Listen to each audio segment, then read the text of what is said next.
नमस्कार बच्चों। आज हम 9वीं कक्षा की क्षितिज में से जो पद्य खंड है उसका पहला पाठ कबीर की साखियाँ का अध्ययन करेंगे। ये जो संत कवि हैं कबीर, इनका जन्म 15वीं शताब्दी में हुआ और कहा जाता है कि वाराणसी में लहर तारा नामक तालाब से इन्हें इनके पालक, इनके पिता नीरू और इनकी माता नीमा ने प्राप्त किया और इनका पालन पोषण किया। कबीर जी निर्गुण भक्ति शाखा के प्रमुख कवि हैं और इन्होंने एक ऐसी काव्यधारा का प्रारंभ किया जिसमें निराकार निर्गुण ब्रह्मा के बारे में, योग करने के बारे में बताया। इनकी जो शाखा है वो ज्ञान आश्रयी है, अर्थात ये व्यवहारिक ज्ञान को ज़्यादा महत्व देते थे और समाज में फैली कुरीतियों, आडंबरों और जात पात में विश्वास नहीं रखते थे। इनके गुरु श्री रामानंद जी हैं और ये जन्म से इनको पाला पोसा तो इनके पालक ने था, और लेकिन इन्होंने कभी शिक्षा प्राप्त नहीं की। इन्होंने कहा भी है, मसी कागद छुओ नहीं, कलम लही नहीं हाथ, अर्थात ये अनपढ़ थे, परंतु इनका व्यवहारिक ज्ञान अतुलनीय था। इनके एक शिष्य थे धर्मदास, जिन्होंने इनकी शिक्षाओं को, इनकी साखियों को एक ग्रंथ का नाम दिया जिसका नाम था बीजक। बीजक के 3 भाग हैं, साखी, शबद और रमैणी। साखी का अर्थ संस्कृत भाषा से साक्षी से लिया गया है। साक्षी का अर्थ है धर्मोपदेश, यानी ऐसी बातें जो हमें धर्म के मार्ग पर चलने के बारे में बताएं। आज हम कबीर की इन्हीं साखियों का अध्ययन करेंगे। और कबीर के बारे में ये कहा जाता है कि इन्होंने हरियाणवी, राजस्थानी, पंजाबी, खड़ी बोली और आदि अनेक भाषाओं के शब्दों का चयन अपनी भाषा में किया है। इसलिए इनकी भाषा को सद्दुक्कड़ी भाषा या खिचड़ी भाषा भी कहा जाता है। आइए सबसे पहले हम पहली साखी को पढ़ें। पहली साखी है, मान सरोवर सुभर जल, हंसा केली क्राही। मान सरोवर सुभर जल, हंसा केली क्राही। मुक्ता फल मुक्ता चुगे, अब उड़ी अनत ना जाही। कबीरा उड़ी अनत ना जाही। इस साखी में कबीर जी ने कहा है कि मान सरोवर सुभर जल। मान सरोवर का अर्थ है मन रूपी सरोवर या तालाब, कि मन रूपी सरोवर में सुभर, सुभर का मतलब स्वच्छ, जल, जल यानी पानी, कि भक्त के मन रूपी सरोवर में यानी हृदय में साफ जल भरा हुआ है। अर्थात भक्त की ऐसी अवस्था है जब वह सभी बुराइयों से ऊपर उठ गया है, उसका हृदय पवित्र सरोवर के समान हो गया है और उसमें अब साफ जल भरा हुआ है, यानी उसमें सिर्फ अच्छाई ही है। हंसा केली क्राही। कबीर जी ने हंस का प्रतीक आत्मा को माना है, अर्थात वो कहना चाहते हैं कि मन रूपी साफ हृदय में आत्मा रूपी हंस केली, केली यानी खेल, क्राही यानी कर रही है। यानी जब भक्त की ऐसी अवस्था आ चुकी है कि जब उसके हृदय से समस्त बुराइयां जा चुकी हैं और अब उसकी आत्मा रूपी हंस हृदय रूपी साफ पानी में खेल रही हैं। मुक्ता फल मुक्ता चुगे।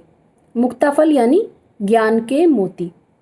जिस प्रकार सीप में मोती बंद होता है, उसी प्रकार ज्ञान के मोती आत्मा रूपी हंस मुक्ता चुगे। मुक्ता यानी मुक्त रूप से, स्वतंत्र रूप से आज़ादी से कि अब आत्मा सारे माया जाल से मुक्त होकर आज़ादी से ज्ञान के मोती चुग रही है।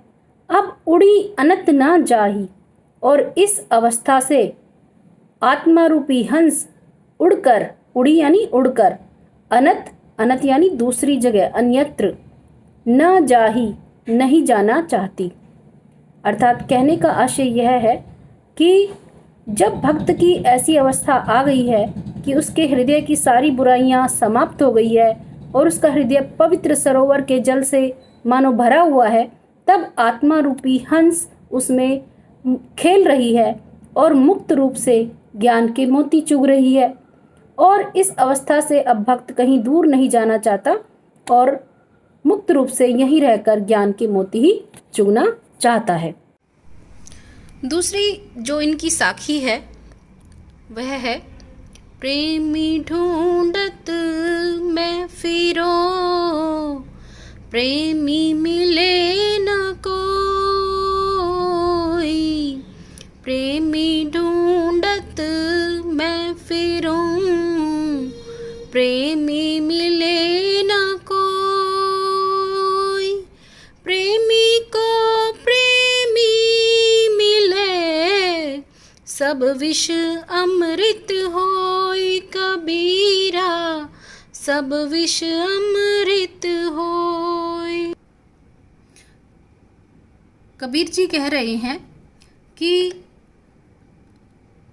आत्मा और परमात्मा, एक तरह से परमात्मा रूपी प्रेमी को आत्मा रूपी प्रेमी ढूंढ रही है, ढूंढती फिरती है।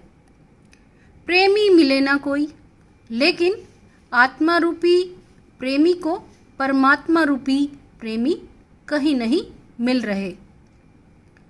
प्रेमी को प्रेमी मिले, यानी जब आत्मा रूपी प्रेमी को परमात्मा रूपी प्रेमी मिल जाएंगे, सब विष अमृत होई, के मन के जितना भी जहर है, विष यानी जहर, कि मन का जो सारा जहर है वो अमृत में बदल जाएगा। अर्थात कहने का आशय यह है कि आत्मा रूपी प्रेमी को, आत्मा रूपी प्रेमी ईश्वर रूपी प्रेमी को ढूंढती फिरती है, परंतु ईश्वर रूपी प्रेमी कहीं नहीं मिलते। और जिस समय आत्मा रूपी प्रेमी को परमात्मा रूपी प्रेमी मिल जाएंगे उस समय सारा जहर अमृत में बदल जाएगा। कबीर की अगली साखी है, हस्ती चढ़िए ज्ञान को सहज दुली चाडारी, हस्ती चढ़िए ज्ञान को सहज दुली चाडारी, स्वान रूप संसार है भूखन दे झक मारी कबीरा, भूखन दे झक मारी। अर्थात कबीर जी ये कहना चाहते हैं कि हस्ती, हस्ती का अर्थ है हाथी, हस्ती चढ़िए ज्ञान को, यानी ज्ञान के हाथी पर सवार होना चाहिए।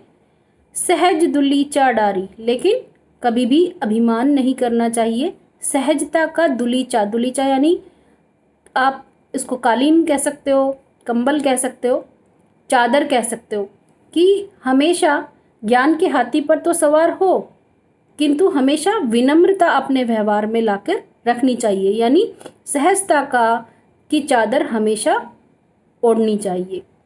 अर्थात व्यक्ति को चाहे वो कितना ही शिक्षित हो जाए, कभी विनम्रता का साथ नहीं छोड़ना चाहिए। अपने ज्ञान पर कभी गर्व नहीं करना चाहिए, घमंड नहीं करना चाहिए। स्वान रूप संसार है, स्वान का अर्थ होता है कुत्ता, कि ये संसार कुत्ते के रूप में है, यानी अर्थात जब हाथी चलता है तो कुत्ते उसके पीछे भौंकते हैं, यानी इस संसार की बेतुकी ऊट पटांग बातों से आपको विचलित नहीं होना है। भूखन दे झकमारी, ये अपने आप ही, ये जो संसार जिसने कुत्ते का रूप धरा है, ये अपने आप ही झक मारकर चुप हो जाएगा, यानी आपको इन बातों की परवाह नहीं करनी है। यहाँ कबीर का एक ये भी दृष्टिकोण है कि हमें अपने व्यवहारिक ज्ञान के प्रति स्थिर रहना चाहिए।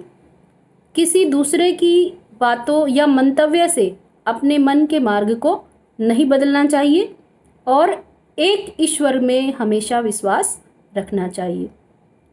अगली साखी है, पखा पखी के कारणे सब जग रहा भुलान। पखा पखी के कारणे सब जग रहा भुलान। निरपख होई के हरि भजे सोई संत सुजान कबीरा सोई संत सुजान।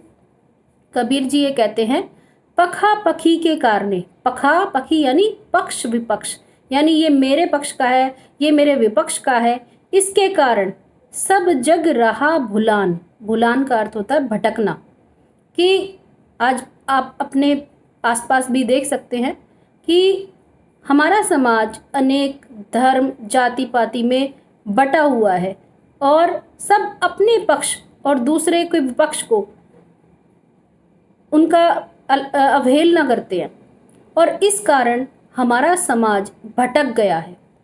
और आज के परिप्रेक्ष्य में भी ये बात उतनी ही सत्य प्रतीत जान पड़ती है कि पक्ष विपक्ष के कारण ही ये संसार भटक गया है।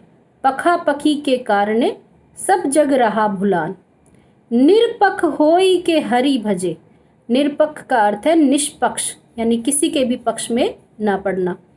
निरपख होई के हरि भजे, यानी अगर हम निष्पक्ष रूप से ईश्वर, हरि यानी ईश्वर को भजे, यानी ईश्वर की आराधना करे, तो ऐसा व्यक्ति ही सोई संत सुजान, वही व्यक्ति ही संत भी है और सुजान भी है। सुजान का मतलब बुद्धिमान, समझदार।